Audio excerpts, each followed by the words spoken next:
air was calm and warm that evening in 1914 when the Empress of Ireland left Quebec City on her 96th transatlantic voyage. The Salvation Army band struck up God Be With You Till We Meet Again. Passengers ate supper and then tucked excited children into bed as the Empress steamed down the St. Lawrence for Liverpool. It was the pride of the Canadian Pacific, and it was the way they traveled. Dr. James Grant was aboard the ship that night. This would be his last voyage with the Empress. His granddaughter says the Victoria doctor never talked about this trip, one he would never forget. Chris Clausen says he became obsessed with the Empress of Ireland about 13 years ago. A spare room has become a shrine to forgotten Canadian history. 1 in 30 Canadians came over on it. Their relatives they can trace back, so tens of thousands of people. So it's such a building block of Canada. That's why I'm like the interest in Titanic. You know, it's like this is so much more interesting story because it was a living, breathing ship for 8 years. Down the St. Lawrence, headed for On May 29th at 1:30 the next morning, the Empress of Ireland runs into fog off Rimouski, Quebec. Until then, Captain Kendall had seen the lights of the Norwegian coal ship Storstad coming upriver towards him.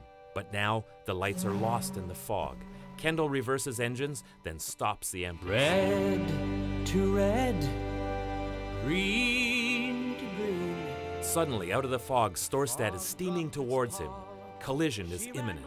The crash happened at 1:55 in the morning. Most passengers were asleep. Water knocked out power almost immediately. The ship was dark and sinking quickly. She listed badly as water poured in, and as a result, only 5 of 42 lifeboats could be launched. Storstad was majority responsible in my opinion, but Captain Kendall could have given her a wider berth. Everybody says it's like the fog of that night never cleared, and now 100 years later, we're not ever going to figure out exactly what happened. Storstad was badly damaged but still floating. She rescued over 400 people. Dr. Grant, who was newly stationed to Empress, began the grim task of covering the dead and mending the injured. He really was the hero. He saved a lot of lives on the Storstad, which was the ship that hit the Empress, set broken bones, just really kept people from freezing to death. It was off the point many long years ago that an empress was lost, they say. It was the worst disaster in any worldwide as far as passengers go. I mean, Titanic had more deaths overall, but they also had a bigger crew.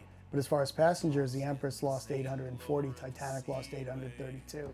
Chris has hundreds of artifacts, but his favorite is perhaps one of the smallest. Dear little girlie Jeanette, we're all okay here. Hope you got my letter sent from Dunsmore.